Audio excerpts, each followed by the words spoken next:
The day of my Grandma Lizzie's funeral, I saw something that broke my heart more than losing her.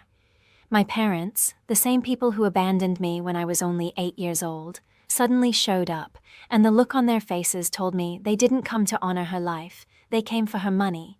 If you've ever felt the sting of being used or betrayed by the people who should have loved you most, you'll understand my story. And if it touches you, even a small like or a comment means the world to me, because it's your support that gives me the courage to share these stories. I'm Samantha, I'm 18 years old, and this is the truth about how my parents left me behind with nothing but a suitcase and a broken heart. I remember that day like it was burned into my memory. My mom and dad didn't hug me, didn't even explain.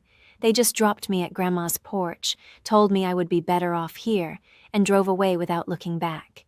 I can still hear the sound of the car fading down the road while I stood there, clutching my little pink backpack, not even sure if I should cry or scream. That was the day I stopped being a child. My world collapsed, but Grandma Lizzie opened the door with her warm hands and tired eyes and told me everything would be okay. At first, I didn't believe her. I felt like garbage someone had thrown away. At school, kids whispered behind my back, saying I was the girl whose parents didn't want her. At night, I pressed my face into my pillow so Grandma wouldn't hear me cry, because I didn't want her to feel the weight of my pain. Looking back now, I realize my parents' cruelty shaped who I became. But at 8 years old, all I knew was that I had been left like a piece of old furniture nobody wanted. And yet, in that moment of darkness, Grandma Lizzie stepped in like a shield between me and the world. She didn't just take me in, she saved me. But as I stood at her funeral 10 years later, staring at the people who had walked out on me, I knew this story wasn't over. What I didn't know was how far my parents' greed would go, and how Grandma's last words to me would come true in ways none of us could imagine. Growing up without parents was not just lonely, it was a constant reminder that I had been rejected. And no matter how hard Grandma Lizzie tried to fill the void, there were moments when the absence screamed louder than her comfort, especially at school, where other kids would show up with their moms carrying homemade cupcakes or dads cheering from the sidelines, while I stood with no one by my side, pretending it didn't matter, though inside it tore me apart. The teachers pitied me, which made it worse, because I didn't want pity, I wanted to be loved the way other children were. But instead, I carried an invisible scar that everyone seemed to notice. There was one memory that never left me, the school assembly when parents were supposed to walk hand in hand with their children across the stage, and I stood there clutching my little paper certificate, trying to smile while every other kid beamed proudly at their family, and though Grandma sat in the crowd waving with all her heart, the whispers of my classmates cut me like glass. Her parents didn't even show up, they said, and I felt smaller than ever before. That day I went home and buried my face in my pillow until the sheets were wet, and I swore I would never let anyone see how broken I really felt. Even birthdays became a cruel reminder, because every year I waited for a call that never came, and even when Grandma threw me small parties with balloons and cake, there was always that empty chair at the table that no amount of gifts could fill. One year, she even hired a clown just so I would laugh, and I remember forcing myself to giggle because I wanted her to think it worked, but inside I was screaming for the two people who should have been there. Instead of parents, I had silence, and instead of love, I had questions that no one would ever answer. The older I got, the more the bitterness grew, because I began to understand that my parents had made a choice, and it wasn't an accident or a mistake. It was cold and deliberate. And while Grandma Lizzie was teaching me kindness and resilience, they were somewhere living freely without a thought about me. Their absence became my fuel, their cruelty became my shadow, and every step I took reminded me that I was alone because they wanted me to be, and nothing cut deeper than that truth. Grandma Lizzie was the only reason I managed to survive those years, because when everything around me felt cold and unforgiving, she created a world inside her small house that was filled with warmth and safety. She woke up before sunrise every morning, her tired hands already busy in the kitchen, making pancakes or oatmeal, even on days when her knees ached so badly she could hardly stand. She always packed my school lunches with little notes that read things like, "You are stronger than you think," or "Grandma loves you more than the stars." And even though the handwriting was shaky, I kept every single note tucked away in a shoebox under my bed, as if they were treasures. To outsiders, she looked like just another aging woman living quietly on the edge of town, but to me, she was a fortress, holding back the emptiness that my parents left behind. There was a strength in her that no one could see at first glance, because while she was soft-spoken and gentle in public, at home she was fierce and unbreakable in ways I only began to understand as I grew older. When other kids laughed at me for not having parents, she told me never to let small minds define my worth. And when I came home crying with ripped notebooks or cruel words scribbled on my desk, she sat me down at the table with hot cocoa and reminded me that the people who tear others down are often the ones most afraid of their own emptiness. She taught me to fight, not with fists, but with resilience, to never bow to shame, and to believe that the world has a way of balancing itself even if it takes years. She filled the house with books, telling me that knowledge would become my best armor, and when I doubted myself, she would point to the women in our family history, saying that survival ran in our blood. Some of my most vivid memories are from moments when she tried to turn heartbreak into celebration. One birthday, when I was 10, I sat on the porch for hours, waiting for my parents to show up like they had promised, my eyes scanning every car that passed by, only to realize as the sun went down that they weren't coming. Grandma found me clutching the little paper crown I had made at school, my tears leaving stains on it, and instead of pretending everything was fine, she scooped me up and told me it was okay to hurt. That hope was painful, but also human. That same evening, she managed to gather a few neighbors, baked me a cake, and even hired a clown, just so I would laugh, and though I forced a smile for her sake, deep inside I knew she was trying to carry my pain as if it were her own. Her words that night became a shield I still carry. Family isn't who gives you life, it's who gives you love. That simple truth became the compass I used to navigate every dark day that followed. By the time I turned 12, I had stopped waiting for the sound of my parents' voices or the sight of their faces, because I realized I already had everything I needed in the steady presence of my grandmother. Her laughter became my joy, her stern advice became my guide, and her sacrifices became the proof that love doesn't have to be perfect to be real. She gave me more than shelter and food. She gave me dignity, and she taught me that even when people you trust abandon you, there are others who will step up and hold you together piece by piece. Yet what I didn't know then, what she never revealed until much later, was that behind her warm smile, she carried secrets far larger than I could imagine, secrets about her life, her wealth, and her battles, and those secrets would one day change the way I saw both her and my parents forever. For most of my childhood, I believed Grandma Lizzie was just an ordinary woman, the kind who lived a quiet life in a modest old house with creaky floors and a garden she tended with her bare hands, because she dressed plainly, wore the same winter coat year after year, and never once tried to impress anyone with shiny things. She drove an old sedan that coughed smoke on cold mornings. She mended my jeans by hand instead of buying new ones, and she counted every coupon at the grocery store as if each penny mattered. I thought she was like every other grandmother, living from one social security check to the next, but looking back, I realized she was hiding in plain sight, covering her wealth with a cloak of simplicity so no one could see what she was really worth. Even as a child, I felt something strange, because people in town treated her differently, with respect that went beyond courtesy, as if she was a figure of authority, someone who had quietly shaped their lives. The first time I began to suspect the truth was when I overheard a late-night phone call from her study. I was 12 and had crept downstairs for a glass of milk, and I stopped in the hallway when I heard her voice, steady and calm, discussing numbers I had never heard her mention before. They weren't small household figures, but sums so huge they barely sounded real, tens of millions, maybe more. When I leaned closer, I saw papers spread across her desk with bold titles like property holdings, investment portfolios, and trust agreements.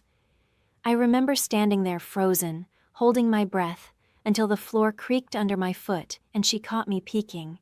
Instead of scolding me, she simply closed the folder, placed her wrinkled hand over mine, and told me that one day I would understand why she lived the way she did. That night I couldn't sleep, my mind racing with questions I was too afraid to ask. Weeks later, she sat me down at the kitchen table, poured us both tea, and finally revealed the truth.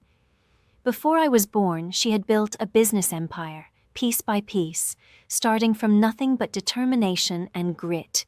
She invested in land when everyone else laughed, bought properties no one wanted, and turned them into gold over decades.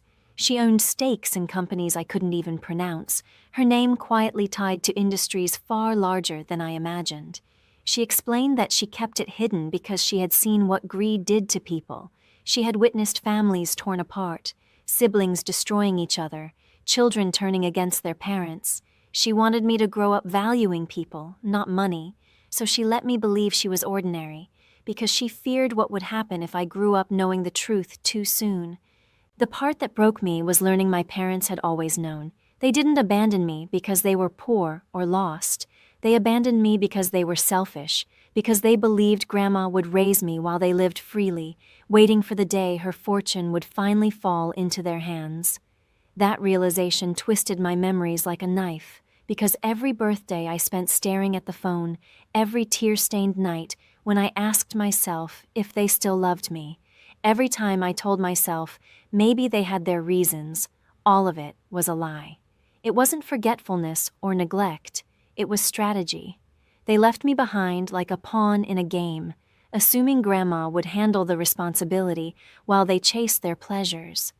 Grandma told me she never forgave them, but she refused to let bitterness consume her, and instead she poured every ounce of love into me, determined that I would never become like them. Still, she gave me one chilling warning. Samantha, the day they return will not be out of love, it will be out of hunger, and when that day comes, you will finally see who they really are. I didn't fully understand her words then, but standing at her funeral years later, staring at their pale, greedy faces, I finally knew exactly what she meant. The day Grandma Lizzie passed away felt like the ground beneath me shattered into pieces, because no matter how much she had warned me that time would eventually win, I never believed I could face life without her. I sat by her side through the long night, holding her fragile hand as she drifted in and out of sleep, whispering that I was there, that she wasn't alone, but her breaths grew shallower until there was nothing left but silence. Her skin was cold, her eyes closed softly as if she were only resting, and I pressed my face against her chest, hoping for one last heartbeat. When the nurse gently touched my shoulder and shook her head, my whole body went numb, like every bone inside me had disappeared. Hours passed, but I couldn't leave the bed, because letting go of her hand felt like betraying the promise I had made to stay with her always. The sun rose, golden light spilling into the room, but for me, there was no light, only an emptiness so deep I thought it would swallow me whole. Planning the funeral felt like walking through fog, every decision heavy and unreal. People in town showed up with casseroles, flowers, and stories about how Grandma had once paid their rent, helped them find work, or given them groceries when their cupboards were bare. I stood there listening in silence, amazed at the countless ways she had touched lives I never even knew about. But each story pierced my chest, because all I wanted was her voice telling me everything would be okay. At the church, I placed a handkerchief on her coffin, the same one she always carried tucked in her sleeve, and as the casket lowered into the ground, my knees gave out. I knelt in the dirt, sobbing until my throat was raw, while strangers whispered words of comfort I barely heard. The cruelest part of grief is how ordinary the world looks when your own world has ended. The birds still sang, cars still passed, people still smiled, but for me, life had stopped with her final breath. And then I saw them. At first I thought I was imagining it, two figures standing apart from the crowd in expensive black coats, their heads lowered just enough to feign respect. My parents, the same people who hadn't bothered to send a card or a single phone call in 10 years, now dared to stand at the edge of the ceremony, as if they belonged there. My chest tightened and my stomach turned cold, because instead of relief or joy, all I felt was a tidal wave of rage and betrayal flooding back to the surface. Memories of being left on the porch with nothing but a pink backpack slammed into me, and the sight of their familiar faces twisted into something grotesque. They hadn't come when I was sick, when I cried myself to sleep, when I begged silently for them to return, but they came now, on the day I buried the only person who never abandoned me. After the burial, when I tried to step away to be alone by the memory table filled with her photos and favorite things, they approached me, their footsteps heavy, their presence suffocating. For a brief second my heart betrayed me with a flicker of hope, thinking maybe they had returned to apologize, to finally be parents. But the words that fell from their lips cut deeper than any absence ever had.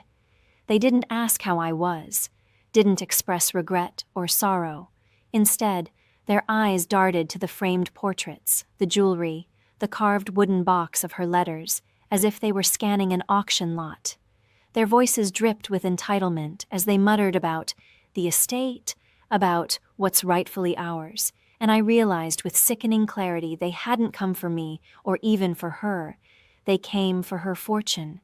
In that instant my grief hardened into fury, and though I was only 18, I felt a fire inside me that I had never known before. Grandma had warned me this day would come, and standing face to face with their greed, I silently vowed that I would not let them dishonor her memory or steal what she built. If this was the battlefield she had prepared me for, then I was ready to fight, even if I had to fight alone. At first, I tried to slip away quietly, convincing myself that if I didn't engage, they would fade back into the shadows of the life they had chosen without me. But my parents had never respected boundaries, not when I was a child, and certainly not now. Their presence was heavy, pressing against my back as they followed me across the echoing church hall, the sharp rhythm of their footsteps cutting through the hushed voices of mourners still lingering nearby. My father reached out and placed his hand on my shoulder with a familiarity that felt foreign, his grip firm as if he still had the right to claim me. I pulled away, but instead of shame, his face twisted into a smirk, and his voice dropped low and venomous as he whispered, "Don't forget, everything she had belongs to us now." The cruelty of those words stole the air from my lungs, because it wasn't grief speaking. It was greed dressed up as entitlement, and the sting of it burrowed deep into the raw wound of my loss. My mother stood at his side with a tight-lipped smile, her eyes sharp and hungry, a smile not of sorrow, but of someone who had been waiting for this moment like a prize at the end of a race. As more mourners trickled out of the hall, the thin veil of politeness between us collapsed, and their voices grew louder, brazen, echoing off the stained glass windows as if the funeral had ended and they were free to speak openly. They circled the memory table where I had laid out Grandma's cherished belongings, her pearls, her rings, even a small wooden jewelry box that smelled faintly of lavender. And instead of treating them as tokens of her life, they treated them like items on a shopping list. My father tapped on the pearls with his thick fingers, remarking about how much they'd fetch at auction, while my mother scoffed at the handmade quilts, dismissing them as worthless junk. Each word cut deeper, because those quilts weren't junk, they were stitched together with nights of her patience, each square a piece of her love, yet in their mouths everything became a transaction. When I stepped between them and the table, my mother shoved past me with such force that I stumbled into a chair, my body jolted with shock, and her perfume, expensive, suffocating, unfamiliar, clung to me like poison, reminding me that she had always chosen luxury over motherhood. My father chuckled at my stumble, not out of amusement but out of superiority, a laugh that carried the weight of mockery, as if I were nothing more than a child trying to stand in the way of giants. The arrogance only intensified as they paraded through the church, speaking loudly enough for anyone still lingering to hear. My father boasted that the house would be sold within weeks, that the business holdings would be liquidated, that they would finally get what they deserved. My mother added her venom, muttering about all the sacrifices they had made, sacrifices that apparently entitled them to every dollar, every asset, every piece of a life they had not lifted a finger to build. I clenched my fists so tightly my nails dug into my palms, small crescents of pain that kept me from collapsing under the weight of my fury. What sacrifices? The only sacrifice I remembered was them tossing me onto Grandma's porch with a suitcase and vanishing into their new life. It was Grandma who sacrificed her youth, her energy, her health, raising me when it wasn't her responsibility. They spoke as if they were heirs to a throne, as if I was just a placeholder standing in their way, and the more they talked, the more the grief inside me ignited into rage. The moment that seared itself into my memory came when my father bent close, his shadow stretching across me, and whispered in a tone so low only I could hear, "Without us, you're nothing. Don't think you'll keep it all." Those words didn't just sting, they awakened something primal inside me, a fire that burned hotter than my sorrow, because in that instant I understood with perfect clarity exactly what Grandma meant when she warned me they would return hungry. They weren't here to mourn, they weren't here to reconnect, they weren't here for family, they were here to devour. They saw me not as their daughter, not even as a person, but as an obstacle between them and the fortune they believed was theirs by right. I stood there trembling, my chest heaving with anger and pain, but beneath it all was a rising strength I didn't know I had, the strength Grandma had been planting in me for years. Right then, I made a silent vow at her memory table. I would not let them dishonor her.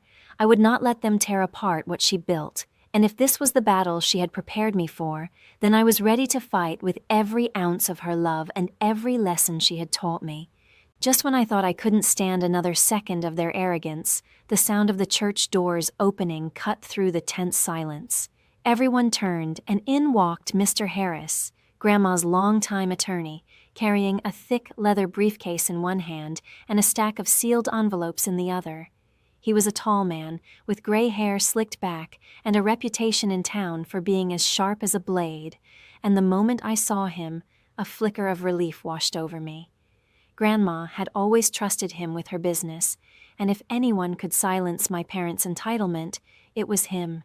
He moved with calm authority, greeting the remaining mourners politely before fixing his eyes on me, and with a subtle nod he let me know that everything would soon be set straight. My parents' behavior shifted instantly. The smug confidence didn't disappear, but it twisted into something uglier, a kind of greedy anticipation.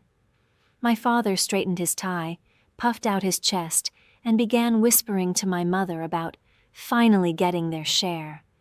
My mother smirked, her lips curving with satisfaction, as if she could already taste the wealth she was certain would be hers. They sat down in the front row, not because they cared about tradition or respect, but because they wanted to be closest to the lawyer when he opened that briefcase. Their eyes gleamed like predators circling prey, and for the first time since the funeral began, I felt my grief mixing with something else, curiosity, even a spark of hope, because Grandma had warned me this moment would come. She had promised me the truth would reveal itself, and I trusted her more than I trusted my own heartbeat. The atmosphere in the room thickened as Mr. Harris laid the briefcase on the table and slowly unclasped the locks. Every click echoed like thunder in the quiet hall.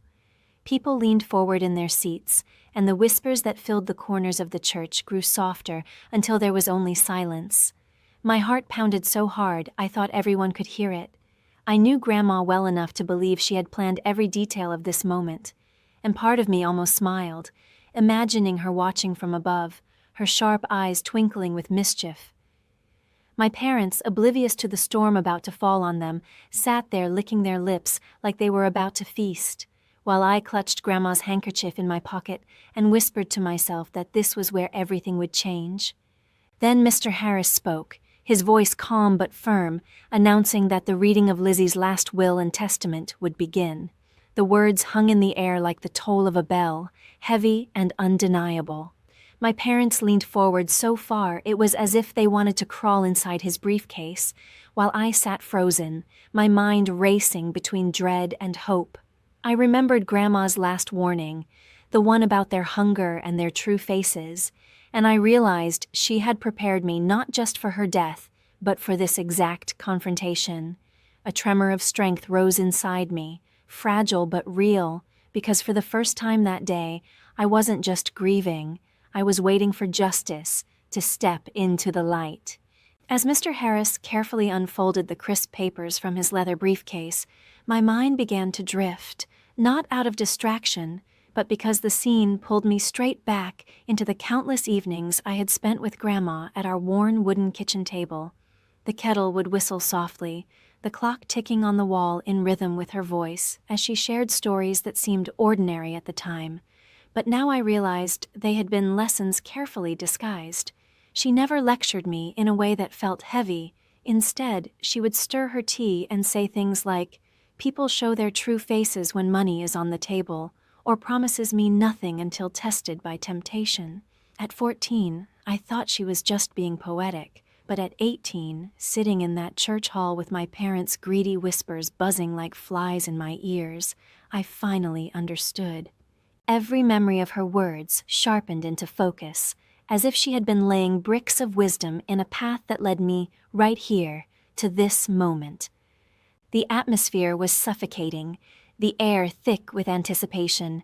My parents leaned so close to each other they looked like conspirators in a heist, their hushed voices slicing through the silence as they rehearsed how they would spend what they believed was already theirs. My father tugged at his tie, puffing himself up as though he was already stepping into a role of authority, while my mother smoothed the hem of her dress, her lips curling into a smile so smug it made my stomach turn. I could feel the rage rising again, but beneath it, stronger than anger, was a strange calmness. I pictured Grandma sitting in her rocking chair, knitting in her lap, glancing at me with that sly sparkle in her eyes whenever she knew something I didn't. She had always been 2 steps ahead, and I realized now she had set the stage for this very showdown. That thought steadied me, like a hand on my shoulder reminding me not to be afraid. A flood of memories came rushing back, none sharper than one night when I was still a child, maybe 13, when I had run into her arms after another day of being mocked at school. Kids had shouted that I was the throwaway girl, and though I laughed it off in front of them, the words carved into me until I broke down at home. Grandma held me so tightly I could barely breathe, then pulled back to look me in the eyes and said, "The world will never define you, Samantha. Truth will, and truth has a way of arriving at exactly the right moment, whether you're ready or not." At the time, I thought she was simply trying to protect me from the cruelty of children. But now, as Mr. Harris stacked the documents neatly on the table, I understood she had been preparing me for a truth much bigger than schoolyard taunts.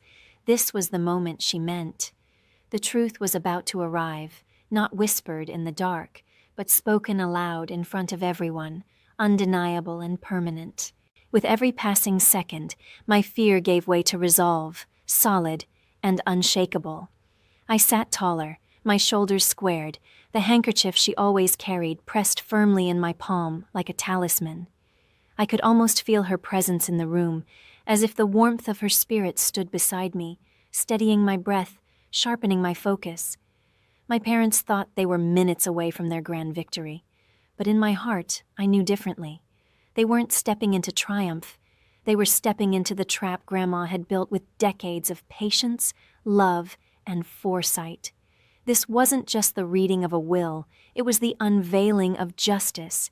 And as I stared at the lawyer's hands opening the final envelope, I silently promised her that I would not flinch when the truth came crashing down, no matter how ugly or shocking it might be. The church hall grew so quiet that even the soft hum of the ceiling fan above sounded deafening. Mr. Harris adjusted his glasses with deliberate slowness, letting the weight of the moment build before he spoke. He unfolded the first crisp page of the will, and the sound of the paper crackling cut through the silence like a knife.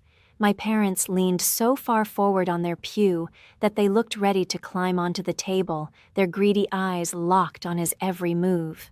My mother smoothed her dress nervously, though her smile betrayed her excitement, while my father sat stiff, his jaw set, as though he were already bracing himself to accept what he assumed was his rightful inheritance.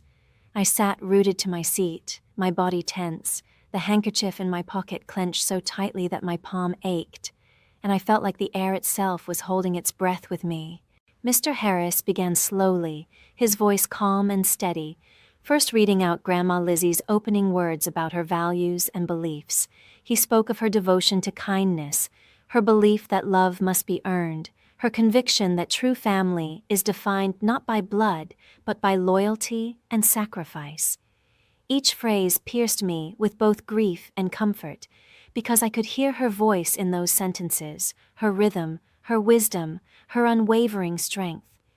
She had wanted her legacy to be more than numbers. It was her way of teaching even after death. I glanced at my parents, and they rolled their eyes impatiently, clearly uninterested in anything that didn't involve dollar signs. But then came the moment. Mr. Harris paused, looked around the room, and finally, with a clarity that made my pulse thunder in my ears, he declared that the entire estate, valued at $80 million, would pass solely and completely to her granddaughter, Samantha. The reaction was instant and volcanic. My mother's painted smile collapsed, her lips trembling as her hand shot out to grip the pew for support, her knuckles turning white as if she might faint. Her face drained of all color, and she shook her head in disbelief, whispering, "No, this isn't right." My father, however, reacted with the fury of a man whose ego had been publicly shattered.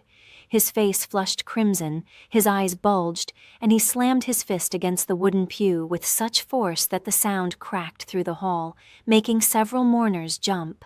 Gasps spread across the room like ripples in water, and whispers began rising from every corner, words like shocking, unbelievable, and just like Lizzie to plan something like this. My parents had walked in expecting applause, expecting to be crowned heirs, and instead they were stripped bare, humiliated in front of everyone. For me, the moment was like breathing for the first time after drowning for 10 years. My chest heaved with a mixture of relief and triumph, as though a massive weight I had carried since childhood had been ripped away. Grandma had not only secured my future, she had declared in front of the entire town who truly mattered to her, and it wasn't the people who abandoned me. My parents turned toward me then, their eyes blazing with hatred, as if I had snatched their prize right out of their hands. But I didn't look away. I met their stares with calm defiance, my head high, my shoulders squared, and for the first time in my life, I felt taller than both of them. They saw a helpless child they once discarded, but sitting there in that moment, I was no longer their victim. I was Lizzie's heir, the carrier of her name, her strength, and her justice.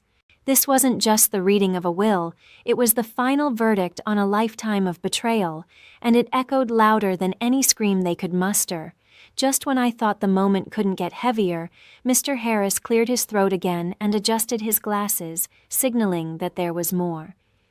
The room grew still once more, as if everyone instinctively knew that the real storm hadn't even broken yet.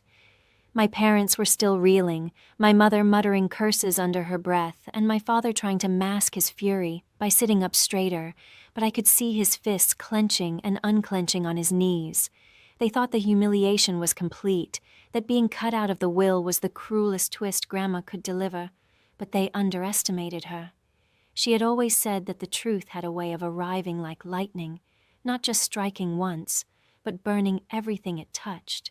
Mr. Harris continued reading, and his voice shifted, no longer just formal, but edged with something sharper. He revealed that 10 years earlier, after my parents abandoned me, Grandma had given them a financial settlement, $5 million each, on the condition that they relinquish all future claims to her estate and to me.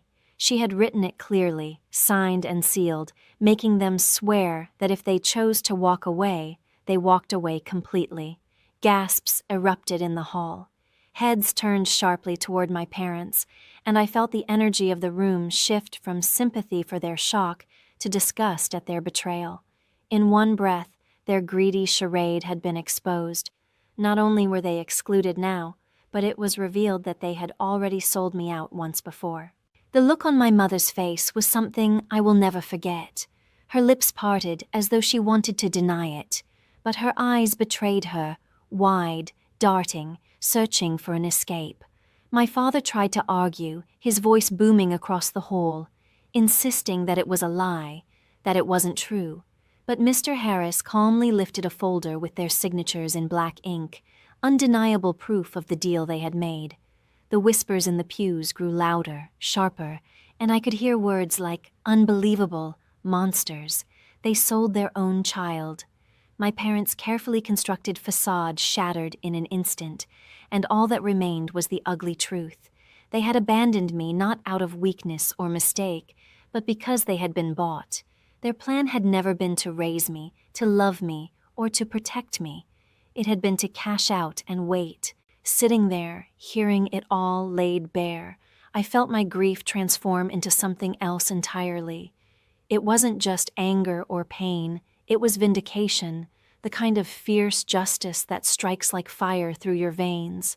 Grandma hadn't only cut them out of her will, she had stripped them publicly, dragging their betrayal into the light for everyone to see, ensuring they could never twist the story again.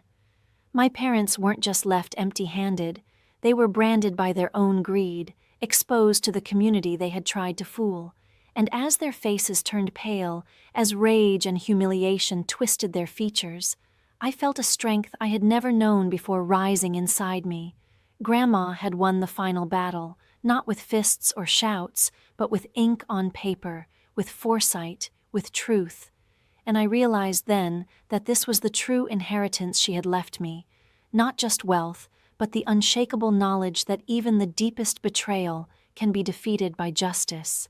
The silence that followed the final words of the will was so absolute that I could hear my own heartbeat hammering in my ears.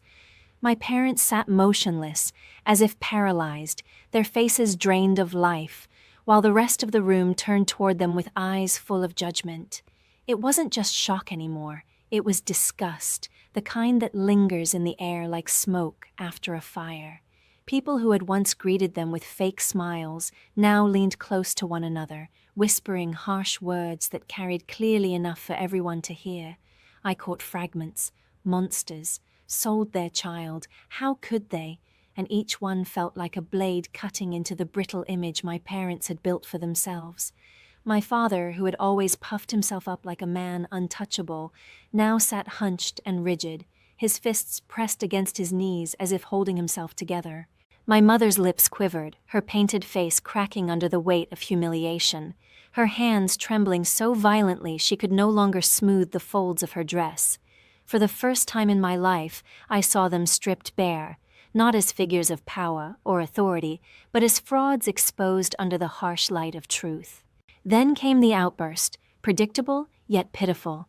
My father surged forward, his booming voice echoing against the walls, shouting about lies, manipulation, conspiracies. He accused Mr. Harris of tampering with the will, of twisting Grandma's words, of siding with me to steal what was rightfully his. The more he bellowed, the more ridiculous he looked, his rage unraveling in front of a crowd that no longer believed him. My mother chimed in, her shrill voice cracking as she insisted that Grandma had been confused, that she had been manipulated by an ungrateful child, as though 18 years of abandonment could be excused by a sudden, desperate narrative. Mr. Harris remained calm, raising the folder once again, showing their signatures, their agreement from 10 years ago, proof that they had sold their rights for money long before this day. Every word they screamed only deepened their fall, because the harder they fought, the clearer their guilt became. For me, it was like watching chains dissolve around my body. I had lived so long under the shadow of their rejection, believing I would always be the discarded one, the unwanted child. but in that moment, the truth itself fought for me. I didn't need to argue, didn't need to shout or cry. The documents, the signatures, the whispers in the room, all of it was louder than anything I could have said. I sat straighter, my back firm against the wooden pew, my chin lifted with a calm